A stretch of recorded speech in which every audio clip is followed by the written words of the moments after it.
Bismillahirrahmanirrahim. Assalamualaikum warahmatullahi wabarakatuh. Perkenalkan, nama saya Atang Sutisna, dosen Universitas Muhammadiyah Kuningan, Home Base Prodi PGSD. Pada kesempatan kali ini akan menyampaikan video aktivitas pembelajaran pada mata kuliah konsep dasar IPA kode 1516E01. Video ini dibuat untuk kebutuhan sertifikasi dosen PDD UKPT tahun 2025 yang diselenggarakan oleh Dikti Saintek. Capaian pembelajaran lulusan pada mata kuliah ini yaitu yang pertama, bertakwa kepada Tuhan Yang Maha Esa dan mampu menunjukkan sikap religius. Kemudian yang kedua, mampu menerapkan pemikiran logis, kritis, sistematis, dan inovatif dalam konteks pengembangan dan implementasi ilmu pengetahuan dan teknologi yang memperhatikan dan menerapkan nilai humaniora yang sesuai dengan bidang keilmuannya. Yang ketiga, mampu menerapkan ilmu pengetahuan teknologi dan atau seni yang relevan dalam lingkup keilmuan ke-SD-an melalui kegiatan pembelajaran di sekolah dasar. Yang keempat, mampu menguasai dan mengembangkan materi pembelajaran 5 bidang studi utama di sekolah dasar. Capaian pembelajaran mata kuliah atau CPMK pada mata kuliah ini, yang pertama, mahasiswa mampu mengetahui hakikat IPA di sekolah dasar. Yang kedua, mahasiswa mampu memahami konsep makhluk hidup dan lingkungannya. Yang ketiga, mahasiswa mampu mengaplikasi konsep hewan dan tumbuhan serta interaksinya. Yang keempat, mahasiswa mampu menganalisis konsep energi dan perubahannya. Dan yang kelima, mahasiswa mampu mensintesis konsep gelombang dan pesawat sederhana serta alat peraga IPA di sekolah dasar. Deskripsi mata kuliah ini yaitu mata kuliah konsep dasar IPA membekali mahasiswa untuk memiliki kemampuan memahami dan menerapkan konsep-konsep dasar IPA di sekolah dasar dengan topik-topik yang dibahas. Yang pertama, hakikat IPA. Yang kedua, makhluk hidup dan lingkungannya. Yang ketiga, struktur tubuh manusia. Yang keempat, konsep hewan dan lingkungannya. Yang kelima, bumi dan alam semesta. Yang keenam, perubahan benda dan sifatnya. Yang ketujuh, energi dan perubahannya. Dan yang kedelapan, pesawat sederhana dan membuat alat peraga IPA di sekolah dasar. Pada proses perkuliahannya, mata kuliah ini menggunakan media pembelajaran yang inovatif dan menarik berbasis teknologi, diantaranya berupa slide presentasi, kemudian menggunakan media serta alat peraga IPA yang dapat digunakan pada proses pembelajaran. Untuk delivery, interaction, dan assessment yang saya lakukan pada proses perkuliahan kali ini, yang pertama, untuk delivery, saya melakukan proses perkuliahan secara langsung. Kemudian saya juga menyampaikan materi ajar yang saya sampaikan dalam proses perkuliahan pada platform Ruangmu miliknya UM Kuningan. Selanjutnya, untuk interaksi, tentu dalam proses perkuliahan terjadinya kolaboratif interaksi antara dosen dan mahasiswa, juga terjadi proses tanya jawab. Selanjutnya, untuk asesmen yang saya lakukan adalah berupa pemberian kuis mengukur sub CPMK yang kami ajarkan dalam proses perkuliahan tersebut yang dilakukan di akhir setelah proses perkuliahan. Berikut video proses pembelajaran yang kami buat. Selamat menyaksikan. Baik teman-teman, selamat pagi. Pagi. Selamat pagi. Pagi, pagi, pagi. Luar biasa. Baik teman-teman yang berbahagia, alhamdulillah di pagi hari ini kita bisa bertemu lagi untuk melaksanakan perkuliahan. Setelah minggu lalu kita melaksanakan perkuliahan berkenaan dengan gelombang dan bunyi oleh kelompok 11. Hari ini Bapak mengisi kelompok 12 karena kelompok 12 tidak ada ya, tidak cukup jumlah mahasiswa kita untuk sampai ke kelompok 12. Baik, teman-teman, sebelum melaksanakan perkuliahan, mari kita berdoa dengan berkhidmat. Berdoa dipersilakan. Berdoa selesai. Ada yang tidak masuk teman-teman hari ini? Ada satu orang tadi, siapa namanya? Henny. Kenapa Henny sakit apa? Sakit lambung. Sakit lambung. Oke teman-teman, hari ini kita mempelajari berkenaan dengan pesawat sederhana.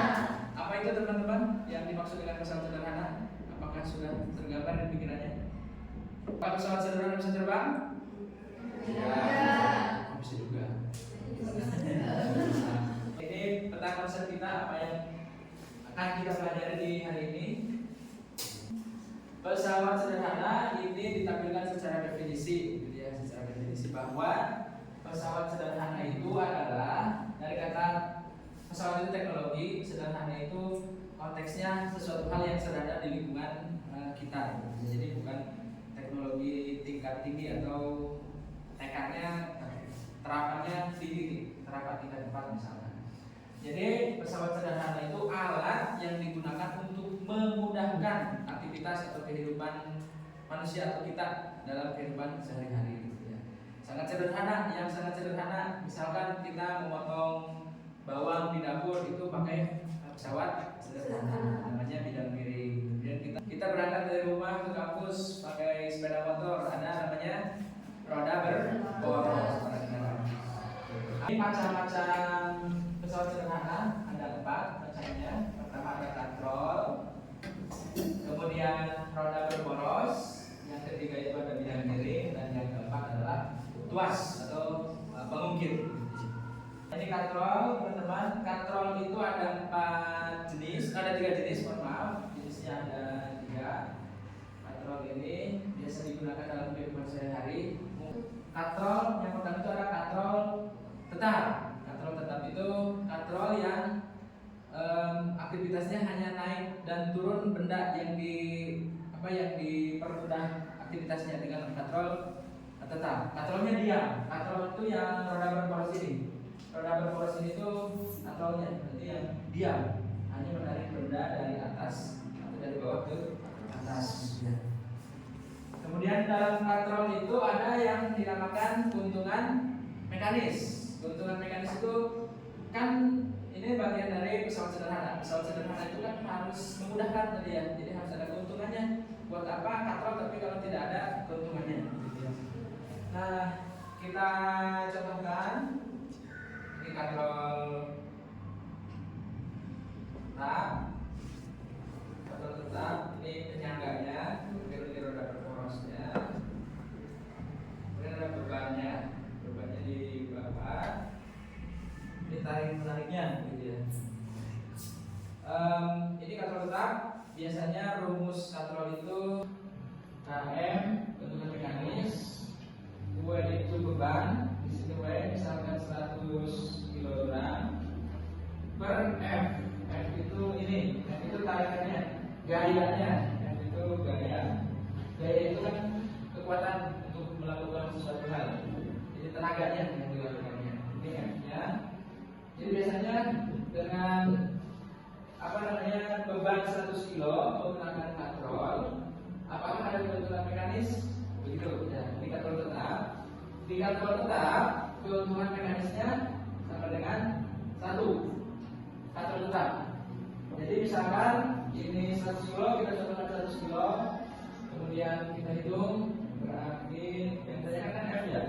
Kemudian di bidang depan banyak besar. KM-nya itu berapa? 1. Maka 100 kilogram bagi 1 sama dengan 100. Jadi satunya Newton per meter, Newton per detik per meter. Jadi kekuatan yang dilakukan dalam 1 detik per meter tertentu. Jadi kekuatannya. Pernah ada katrol bebas dalam kehidupan sehari-hari? Pernah. Apa contohnya? Kayak yang muat adukan. Buat adukan katrol bebas atau katrol tetap? Katrol bebas. Bisa katrol bebas juga, memindahkan misalkan dari rumah ke rumah misalkan, atau flying fox juga bisa. Ini contoh selanjutnya katrol majemuk. Arti kata majemuk berarti lebih dari 1. Satunya lebih dari 1. Untuk mekanis katrol majemuk berapa? Berapa keuntungan mekanisnya? Sesuai dengan jumlah kali. Ada yang mengatakan sesuai dengan atau sesuai dengan jumlah katrolnya, gitu ya. Ada yang menyebutkannya sesuai dengan jumlah roda berporos katrol ini, atau yang menyebutkan dengan jumlah tali. Kalau jumlah tali harus diakhiri dengan tali yang turun ke bawah. Misalkan ini 1, 2, 3, 4, yang ini penariknya. Jadi kalau ini berakhir di sini kan berarti yang hitungnya 3. Tapi kalau berakhir di bawah ini berarti hitungnya 4. Gitu ya. Jadi keuntungan mekanisnya sesuai dengan jumlah katrol atau jumlah tali. Dengan tali yang turun ke bawah. Kalau di sini contoh kasusnya ada berapa katrol? 4. Ada 4. Kita misalkan KF-nya itu berapa gayanya? Misalkan gitu ya. Berarti 100 per 4. Kalau ada bebannya yang 100 kg, itu bisa dikonversi hanya menjadi 25 kg. Atau tenaga yang dikeluarkannya cukup hanya 25 kg. Sangat ringan. Kemudian ada roda berporos. Kalau ini sangat sederhana sekali. Jadi ada roda yang ada titik porosnya di tengah yang memudahkan untuk aktivitas dalam kehidupan sehari-hari. Ada ini contohnya ada gear sepeda, gear sepeda, kemudian ada ban motor, ban mobil, setir juga. Pokoknya yang roda itu pasti bulat, poros itu titik perputarannya. Seperti misalkan kita bumi juga berputar pada porosnya, artinya rotasi gitu. Itu juga contoh roda berporos. Ada lagi yang bisa menyebutkan contoh roda berporos dalam kehidupan sehari-hari? Setir mobil, terus yang bulat bisa diputar, tapi ada bukan donat. Donat bukan diputar, dimakan. Kira-kira contohnya misalkan apa?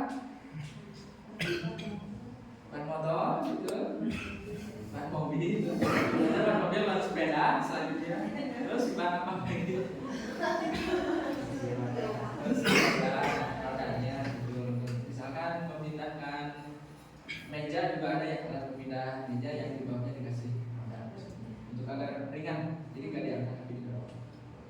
Lanjutnya. Kemudian ini bidang miring. Bidang miring itu rumusnya hampir sama dengan katrol. Hanya ada kemiringan yang gitu.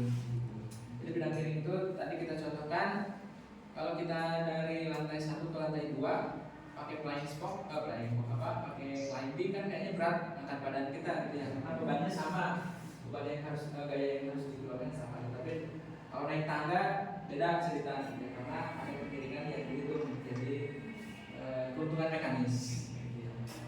Itu bidang miring. Contohnya tangga, pisau, kapak, kemudian apa? Paku juga bawahnya tajam. Kalau nggak tajam nggak mudah menembus kayu misalkan. Kemudian kalau kita jalan-jalan ke pegunungan, itu kalau kita lurus, motor kita harus gigi 1 ya. Tapi kalau kita di luar bisa gigi 2. Jadi nggak begitu berat bebannya. Oke, itu ada contohnya, ada pisau, kapak, palu, itu semuanya hardware, alat keras biasanya. Kemudian teman-teman, ini ada tuas dan pengungkit. Sebelum ke tuas dan pengungkit, kita ada ice breathing dulu. Silahkan Mega pimpin ice breathing di depan. Ini kita main konsentrasi aja ya. Udah hafal kan sama teman-temannya? Sudah ya. Ayo, konsentrasi. Konsentrasi dimulai dari Abang Mega, Mega kita, Gali, Rafi, Rafi Bila, Bila Akas, Dewan, Rina Adil, Anjung Tiara, Tiara.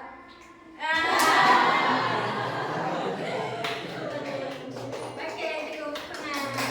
Selanjutnya kita ke tuas atau pengungkit. Dalam kehidupan sehari-hari kita pernah melihat gitu ya, dalam tuas pengungkit itu ada yang punya kuasa, ada yang punya bebannya, kemudian ada titik tumpunya gitu ya, ini contohkan.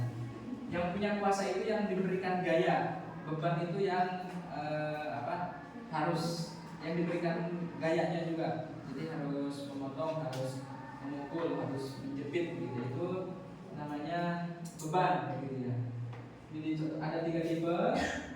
Tipe-tipe ini hanya membedakan titiknya, hanya membedakan titik tumpunya di mana atau kuasanya di mana gitu ya. Ada titik. Jenis pertama itu mungkin jenis pertama itu di antara kuasa dan beban. Ini teman-teman. Jadi tuas jenis pertama itu ada kuasa, kemudian titik tumpunya di tengah, lalu ada bebannya di ujung. Titik bebannya itu di ujung. Contoh dalam kehidupan sehari-hari ada di contohnya gunting. Gunting ada kuasa, ini yang diberikan gaya kuasa, kemudian titik tumpu dan beban untuk memotong. Semakin tajam bebannya akan semakin ringan juga. Gunting, kemudian ada palu. Palu juga sama, ada kuasa, titik tumpu, lalu beban untuk bit memukul. Lalu ada tang juga. Rumusnya KTB, kuasa, tumpu, beban. Kuasa, tumpu, beban. Sekarang tuas jenis kedua. Tuas jenis kedua ini rumusnya pertama itu ada titik tumpu, kemudian ada beban di tengah dan kuasa di ujung. Ini contoh-contohnya ada pembuka tutup botol. Pembuka tutup botol itu kuasanya ini kebalikan rumus, kuasanya di depan sini, bebannya di tengah untuk membuka ujung gil, kemudian titik tumpunya di ujung karena diam saja ujungnya. Kemudian ada pemecah kemiri juga, ada gerobak roda 1. Kalau teman-teman di depan mamang-mamang yang suka bawa gerobak pagi-pagi bersihin taman, contoh tuas tipe ke-2, contohnya ini gitu ya. Ini juga contoh tuas tipe ke-2. Kemudian ada tuas tipe ketiga. Ini kuasanya di tengah, titik tumpunya di awal atau di ujung-ujung, bisa dibolak-balik dan bebannya juga di ujung. Ini hampir kebalikan dari atau hampir sama bolak-balik contohnya. Titik tumpu, kuasa, beban. Dalam kehidupan sehari-hari ada mungkin kalau di rumah ada yang punya pinset. Pinset juga itu masuk ke tuas tipe ke-3. Ini titik tumpunya, kemudian kuasanya di tengah untuk diberikan gaya, dan bebannya di ujung untuk menjepit, menghancurkan atau menarik gitu. Atau dalam proses menyapu juga sama. Jadi bebannya di paling ujung, kuasanya di tengah. Ini titik tumpu karena ini diam. Ini bergerak, beban. Kuasa karena ini menggerakkan, ini titik tumpu diam. Titik tumpu itu tumpu, titik diam ya. Bukan titik tumpu itu jalan ke sana kemari, bukan tumbuhan namanya. Bukan tumbuhan. Kemudian ada staples juga sama, titik tumpunya diam di belakang, di tengah itu ditekan seberapa kencang, seberapa kendur, kemudian di ujungnya itu untuk menempel dengan staples di belakang. Ini selanjutnya nih materi agak akhir, kohesi dan adhesi. Ada kohesi, ada adhesi. Ini dua hal yang berbeda. Kohesi ini suatu zat memiliki molekulnya sama tetapi tidak menyatu. Molekulnya sama tetapi tidak menyatu. Calon pemimpin biasanya gitu. Kekuatannya sama besar tapi tidak menyatu. Harapan kita orang yang punya kapasitas tinggi menyatu ya, jadi calon ketua dan wakil. Ternyata karena kekuatannya besar sama-sama menjadi calon ketua misalkan, sehingga ini berpisah. Ini calon ketua, ini calon ketua. Tapi siapapun yang menang akhirnya sama juga mendukung. Dalam kehidupan sehari-hari contohnya apa? Contohnya apa? Yang molekulnya sama nih, molekul benda cair sama-sama cair tapi tidak menyatu, misalkan air dengan minyak, karena molekul air dan molekul minyak itu beda massa jenis, beda kerapatannya, rapatnya beda, lebih rapat air, sehingga mereka tidak menyatu. Itu contohnya kohesi, gitu ya. Jadi satu jenis tapi tidak menyatu.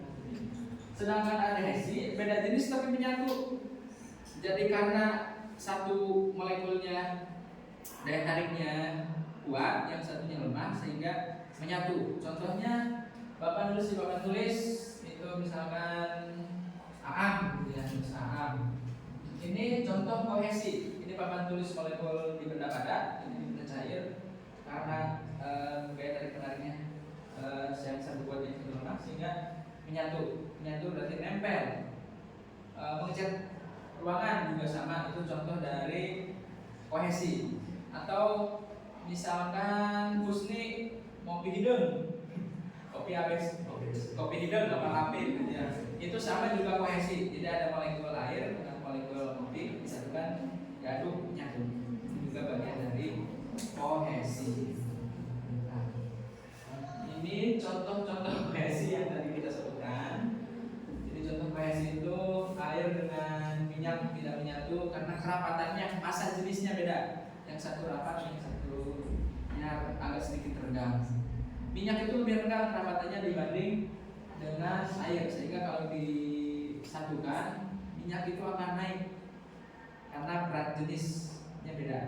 Ada massa jenis dan berat jenis, sehingga air itu di bawah yang lebih rapat, minyak itu naik yang lebih renggang. Daya tariknya sama kuat jadi tidak menyatu. Ada air juga di daun talas, ada raksa juga, dan melekat di dinding kapiler. Kalau air biasa kan nembus ya, di plastik nembus, karena di gelas nembus. Kemudian kohesi, ini contoh kohesi. Ada kopi, enak sekali ya kopi.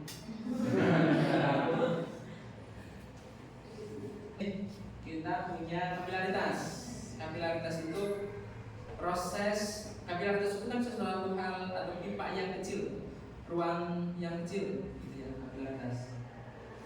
Gejala naik atau turunnya zat cair di dalam pipa kapiler, pipa yang sangat kecil. Contohnya misalkan pada pembuluh darah kita juga ada namanya pembuluh darah kapiler, yang berarti yang sangat kecil-kecil. Gitu ya. Kemudian ada juga pada tumbuhan, itu ada silem dan blum, ya, pada saluran pernafasannya itu sangat kecil. Kalau besar berat. Tadi kalau semakin besar gaya yang dikeluarkannya harus besar juga karena jumlahnya langsung besar. Kalau kecil dia dengan sendirinya. Contohnya teman-teman, kalau ada tisu air gampang ya. Jadi misalkan teman-teman di rumah nyoba gelas diisi air, dikasih tisu, itu air akan naik dengan sendirinya karena kapiler di tisu itu. Tapi kalau misalkan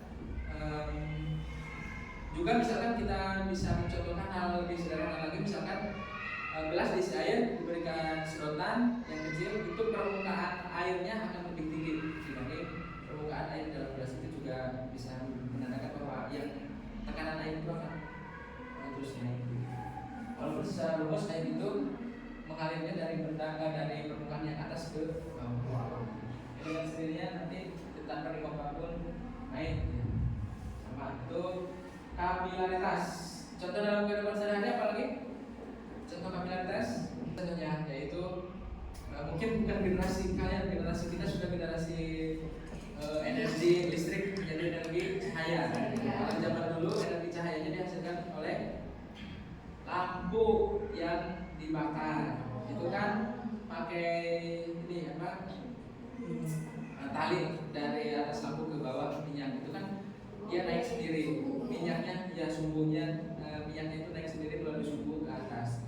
Sehingga apinya nggak mati-mati karena ketersediaan bahan bakar minyak itu. Nah itu juga proses naiknya minyak ke atas itu bagian dari contoh kapilaritas. Gitu ya. Cuma kalau minyak cahayanya itu nyala tapi pakai sedotan, pakai pipa yang besar, sehingga diberikanlah sumbu untuk naik secara otomatis. Itu sudah selesai teman-teman. Ada pertanyaan teman-teman? Silakan. Karena kita sudah ada pertanyaan, Bu. Pertanyaan berkenaan dengan pesawat sederhana. Kita pesawat sederhana, silakan di sini. Mengapa menggunakan benda berat dengan katrol tetap terasa sama beratnya meskipun menggunakan sama beratnya padahal menggunakan katrol itu? Jadi pada sebenarnya menjelaskan Apa-apa? Gimana? mengapa menggunakan benda berat dengan katrol itu tetap terasa sama beratnya itu? Katrol apa? Katrol tetap. Oh iya, kalau katrol tetap tadi karena keuntungan mekanisnya satu, jadi bebannya masih sama kecuali dengan katrol majemuk misalnya itu bisa mengonversi atau mengurangi jumlah berat benda itu. Bagaimana menghitung jumlah katrolnya? Kalau dengan katrol tetap ya sama. Beban kita harus sama dengan benda yang kita akan kita dorong kita pindahkan. Itu. Ada lagi pertanyaan? Kalau sudah paham, mari kita simpulkan bareng-bareng. Kita simpulkan bareng-bareng pesawat sederhana jumlahnya ada berapa tadi? Pertama ada? Katrol ada berapa? 1.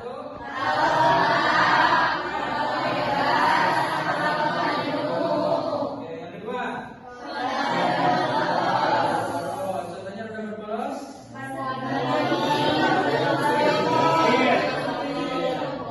Yang ketiga? Contoh bidang miring? Apa? Terus? Gunting bisa, ada yang sajamnya. Tangga. Yang terakhir yang keempat? Buat atau kemungkin. Macam-macamnya tadi ada 3 jenis ya, 3 tipe. Ada tipe pertama, tipe kedua, dan tipe ketiga. Selanjutnya juga ada adhesi. Koheksi dan adhesi. Koheksi itu apa?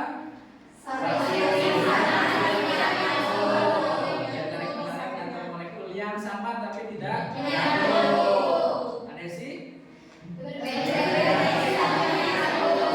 Daya tarik menarik yang beda jenis molekulnya tetapi menyambung. Yang terakhir, kapilaritas. Gejala naik turunnya. Ya, gejala naik turunnya. Pipa kaki. Oke, teman-teman. Terima kasih untuk pertemuan di pagi hari ini. Mohon maaf atas segala kekurangan. Terima kasih atas kehadirannya. Semoga apa yang kita pelajari hari ini bermanfaat untuk kita semuanya. Nasrul bin Abdullah wa barakatuh. Assalamualaikum warahmatullahi wabarakatuh.